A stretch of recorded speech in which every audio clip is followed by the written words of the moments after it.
L and M are two parallel lines intersected by another pair of parallel line P and Q। यानी हमको given में दो चीजें दी हुई है, L एंड M भी पैरेलल है और P और Q भी पैरेलल है। हमको प्रूव करना है कि एंगल ABC जो है CDA से इक्वल होना चाहिए। अब बताओ भाई कैसे करोगे? देख लो, एंगल ABC, एंगल CDA, यानी कि ये वाला एंगल ये वाले एंगल से इक्वल हो जाएगा और ये वाला एंगल ये वाले एंगल से इक्वल हो जाएगा। ठीक है, दो एंगल मिल गए। एक मिल जाएगी साइड, क्योंकि दोनों में ही AC आ रहा है, प्रूव हो जाएगा। ठीक है, चलो तो सबसे पहले गिवन लिख दो कि P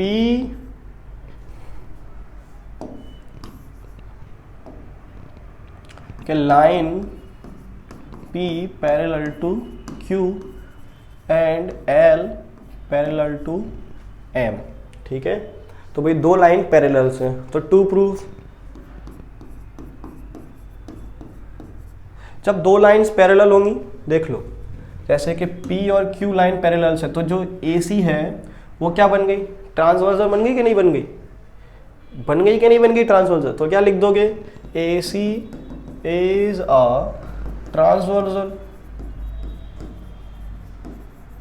ओके, ये तुमने 6th चैप्टर में पढ़ा होगा कि दो पैरेलल लाइंस के बीच को एक लाइन काट के जाती है तो वो ट्रांसवर्सल कहलाती है। ऐसे ही देख लो, P और Q दोनों पैरेलल लाइंस है और AC जा रही है तो क्या हो गई? ट्रांसवर्सल हो गई। और जब ट्रांसवर्सल होती है तो उसके अंदर के इंटीरियर एंगल्स कैसे हो जाते हैं? अल्टरनेट इंटीरियर एंगल्स कैसे हो जाते हैं? इक्वल हो जाते हैं। ये चीज़ तुम पढ़ चुके होगे, है ना? बस इसी से तो करना है हमको, वही तो है, और है ही क्या। तो टू प्रूफ में हम लिखना है कि हमको प्रूव करना है कि ट्राइंगल ABC जो है कॉन्ग्रुएंट होना चाहिए और इक्वल भी होना चाहिए ट्राइंगल CDA से। तो देख लेना भाई, देखो एक तो है ABC, तो ये हो गया, ठीक है, और एक है CDA यानी ये हो गया। ठीक है, चलो प्रूफ।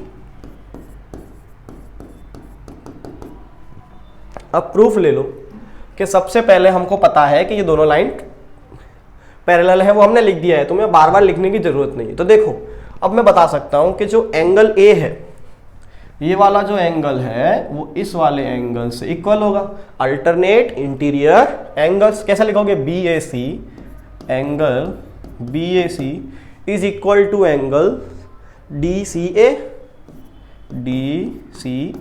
क्या हो जाएगा? Alternate interior angle. अब ये अल्टरनेट इंटीरियर एंगल हम कब लगाते हैं? जब दो लाइन पैरेलल हो और एक इंटरसेक्ट करती हो। अब जैसे L और M है, उनको भी AC क्या कर रही है? ठीक है, दोनों वो लाइन पैरेलल है और AC उनको भी क्या कर रही है? ट्रांसवर्सल बन गई उनकी भी।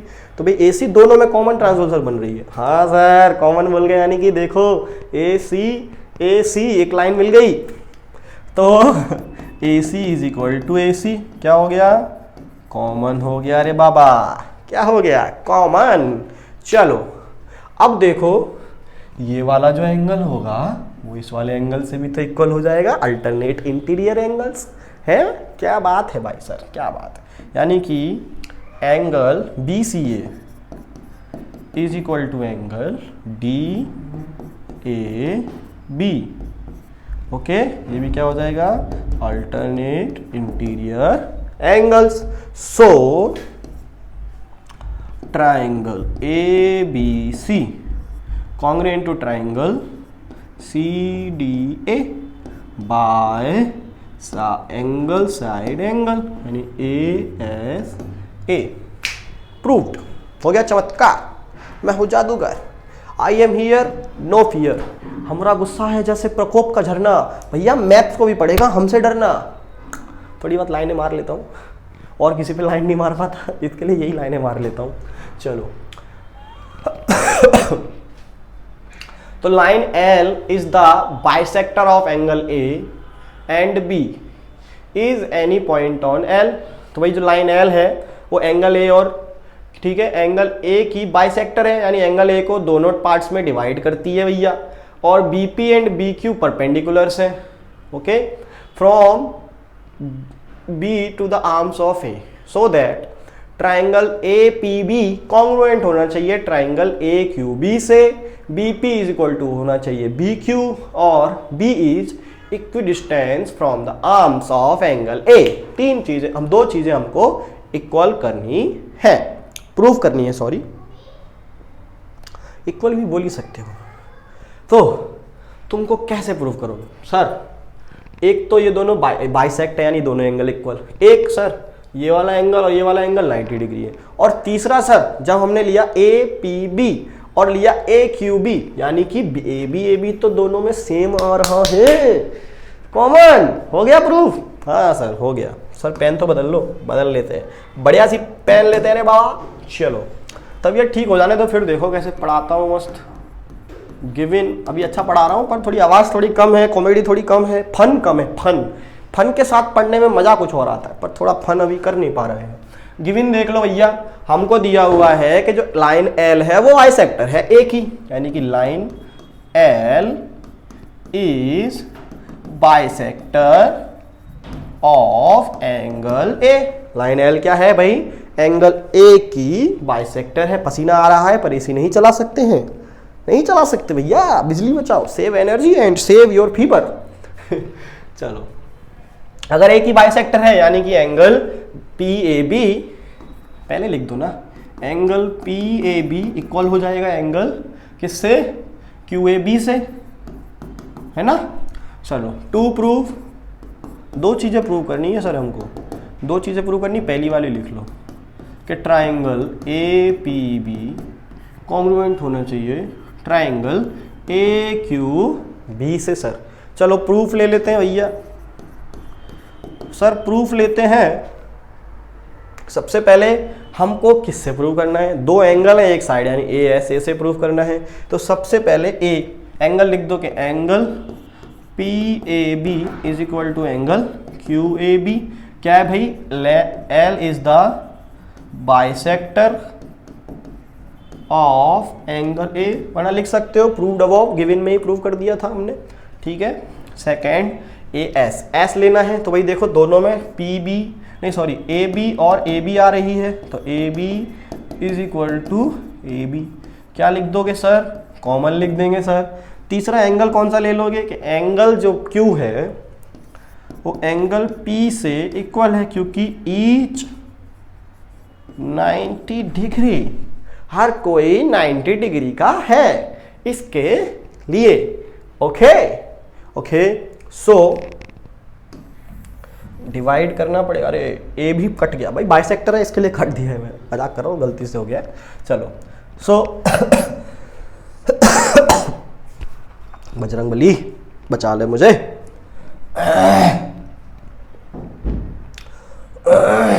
सो triangle APB equal to and congruent to triangle AQB by ASA। Okay, and हमको सेकंड वाला भी प्रूव करना है। तो सबसे पहले PB देखो BP is equal to BQ बता देता हूं मैं बाई CPCT। भाई हमारे दोनों ट्राइंगल्स इक्वल है, यानी हम उनके पार्ट्स को भी इक्वल बता सकते हैं, हमारी CPCT कहती है। सो इफ BP, BA लिख रहा हूँ, BA में थोड़ी है। If BP is equal to BQ है, सो क्या हो जाएगा कि B is equal distance, B is equidistance, ठीक है, from arm of angle A। ठीक है, यानी हमको यही प्रूव करना है, अगर दोनों इक्वल होंगे तो फिर A एंगल से भी जो उसकी आर्म्स होंगी वो दोनों भी इक्वल हो जाएंगी, है ना। कि ये वाली और ये वाली आर्म्स अगर B इक्वी डिस्टेंस पे आ जाएगा, क्योंकि B इक्वी डिस्टेंस पे कैसे आएगा? अगर इक्वी डिस्टेंस होगा तो ये वाली साइड और ये वाली साइड भी क्या हो जाएगी? इक्वल हो जाएगी। बाबा रे बाबा, चलो रे बाबा, उड़ी बाबा, हो गया रे उड़ी बाबा। क्वेश्चन 5 भी खत्म हो गया है। इन फिगर 7.21 ये फिगर दिया हुआ है हमको दिया हुआ है AC is equal to AE and AB is equal to AD। Angle BAD जो है EAC से इक्वल है। हमको प्रूव करना है कि BC is equal to DE होना चाहिए। तो ये रही बी सी, बहुत क्यूट, और ये रही डी ही, ठीक है, डिफरेंट एलिफेंट अरे ऐसे यार बनाने का होता है कुछ भी। चलो हमको प्रूफ करना है, तो हमको प्रूफ करने के लिए दो ट्राइंगल लेने पड़ेंगे। सबसे पहले एक ट्राइंगल लेना पड़ेगा BAC, है ना, क्योंकि हमको BC प्रूफ करना है। अब यही चीज देख लो, मेरे पास ट्राइंगल्स नहीं दिए हैं उसने, पर मैं कैसे ले रहा हूं, क्योंकि मेरे को क्वेश्चन ने कहा है कि BC is equal to DE है, यानी हमको वही ट्राइंगल लेना है जिसमें BC आता है। BC कौन से ट्राइंगल में आ रहा है कि A और B और C, ये वाले ट्राइंगल में आ रहा है, और DE कौन से ट्राइंगल में आ रहा है, ADE। हम दो ट्राइंगल ले लेंगे, है ना। सबसे पहले गिवन लिख लो भाई, गिवन में क्या क्या दिया हुआ है कि AC is equal to AE है, AB is equal to AD है। सर दो साइड तो दे दी है उसने, एक एंगल चाहिए हमको, तो हो जाएगा एहसास से प्रूफ। एंगल भी दिया हुआ है, पर बेटा देखो एंगल कौन सा है, BAD, हमको BAC वाला चाहिए, है ना। हमको दिया है ये वाला, हमको चाहिए, दूसरी पेन से बताता हूं, हमको चाहिए ये वाला बड़ा वाला एंगल AC से टच हो। हमको दिया है एंगल BD तक टच है, हमको चाहिए C तक टच करके, यानी कि हमको ये वाला एंगल इसके साथ प्लस कर देंगे तो ये वाला मिल जाएगा। रे बाबा दिमाग लगाया कि नहीं लगाया? हाँ सर, तो दिमाग से ही होता है सब काम। हमको दिया हुआ था कि एंगल BAD जो है वो एंगल EAC से इक्वल है। अब EAC आ रहा है, पर हमारा जो DE प्रूव करना है हमको, यानी हमारा जो A है उसको D तक प्रूव करना पड़ेगा, यानी DA हमको ADE बताना पड़ेगा, और इधर हमको ABC बताना पड़ेगा, पर हमारे पास तो है ही नहीं। हमको तो छोटे छोटे जगह पे, मतलब बीच की जगह जो है, ये जो जगह है ये वाली, ये नहीं दी है, हमको यहाँ दिया है और यहाँ दिया है। हमको तो दोनों लाइन को टच करना पड़ेगा, वो वाली लाइन को AC को, तब जाके हमारा वो प्रूव होगा एंगल। तो हम DAC को दोनों में प्लस कर देते हैं, क्योंकि हमारे भाई साहब ने कहा है, किसी ने, कौन से भाई साहब, कौन से बाबा ने कहा था, यूक्लिड्स बाबा ने कहा था कि अगर हम इक्वल्स को ऐड कर दें तो वो दोनों क्या हो जाते हैं, इक्वल्स हो जाते हैं सर। चलो, so angle BAD is equal to angle EAC है। अगर मैं BAD में एंगल DAC को और एंगल EAC में भी एंगल DAC को प्लस कर दूं तो हमारा क्या बन जाएगा, वो हमारा बन जाएगा angle BAC is equal to angle बन जाएगा EAD।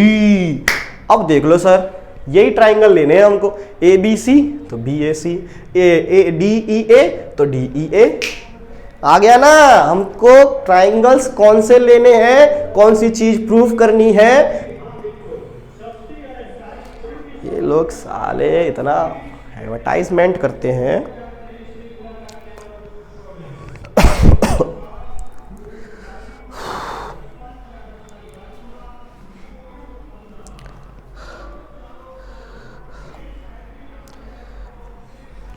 यहां पे लिख देना एड एंगल DAC, अरे यार DAC ऑन बोथ साइड, दोनों साइड में मैं इसको क्या कर रहा हूं, प्लस कर रहा हूं, तब जाके मुझे वो वाला एंगल हमारे पूरे ट्राइंगल से टच हो रहा है। टच का ही तो खेल है भैया इसमें, कि हमारा जो ट्राइंगल है वो यहां तक है, बट हमारा एंगल जो है वो सिर्फ यहीं तक है। हमको पूरा यहां तक टच करके बताना पड़ेगा। टच करने के लिए जो बीच वाला पार्ट है वो हम इसमें प्लस कर देंगे तो वो टच हो जाएगा कि नहीं हो जाएगा, सिंपल सी बात है। ठीक है भैया, चलो टू प्रूफ कि BC is equal to DE होना चाहिए। ठीक है, अब हम प्रूफ लेते हैं। हमने प्रूफ निकाल दिया है, बस हमको लिखना है। तो देख लो भैया, AC पहले ले लो ट्राइंगल ABC, अरे एंड लिखना पड़ेगा, तो हमको प्रूफ करते वक्त लिखना है ABC एंड ट्राइंगल EAD। मैं तो लुट गया, मैं तो बर्बाद हो गया, मैं नहीं हुआ हूँ, बहुत अच्छा हूँ मैं। चलो भाई विभाजन कर देते हैं सर, हमको प्रूव करने के लिए चाहिए जगह। तो भाई देख लो, सबसे पहले AC is equal to AC है, तो AC is equal to AE आ रहा है, तो AC is equal to AE है। क्या आ जाएगा, गिवन आ जाएगा, है ना। अब हमने इसमें एंगल प्रूव कर दिया है कि एंगल BAC जो कॉन्ग्रू एंगल इक्वल है EAD से। इसमें क्या लिखोगे, प्रूव्ड अबव। हम ऊपर इसको प्रूव कर चुके हैं, ठीक है। तीसरा हमको साइड फिर से दी हुई है कि जो AB है वो इक्वल है AD से। AB और AD, ये भी क्या आ जाएगा, गिवन आ जाएगा, गिवन आ जाएगा। So triangle ABC congruent and equal to triangle EDA या ADE, जो भी तुमको लिखना हो। सो अब क्या प्रूव करना है हमको ना, BC is equal to DE किससे लिखोगे, बाय CP/CT। हो गया प्रूफ। बस याद रखना है कि भाई हमको कौन सी चीज प्रूफ करनी है। मैं फिर से एक बार समझा रहा हूं, हमको प्रूफ करना था BC जो है वो इक्वल होना चाहिए DC से BC और DE इक्वल होनी चाहिए थी, है ना। बट हमारे पास तो एंगल था सिर्फ ये वाला, तो हमको पहले तो ये BC जो है DE से इक्वल करने के लिए हमको ऐसे ट्राइंगल लेने पड़ेंगे जो BC और DE उनमें आता हो। तो हमने दो ट्राइंगल लिए, एक लिया ABC वाला और एक लिया ADE वाला, ठीक है। ये वाला ट्राइंगल और ये वाला ट्राइंगल, ठीक है। थोड़ा सा खराब कर रहा हूं पर देख लेना अच्छे से, तुम्हारे काम आएगा, इसके लिए बता रहा हूं, इसमें ध्यान देना अच्छे से। अब सर हमारे पास तो एंगल यहीं तक था, हमको पूरा बताना पड़ता है। हमारे पास एंगल यहीं तक था, हमको पूरा बताना पड़ेगा, टच होना चाहिए, तभी हम उसको बता सकते हैं कि भाई वो इक्वल है, वरना तो वो आधे में रह गया ना, पूरे में नहीं हुआ। इसके लिए हमने DAC को ऐड किया, equals are added on both side are equal. हमारे यूक्लिड बाबा ने कहा था, पाइथागोरस वाले बाबा ने नहीं कहा था, सब बाबा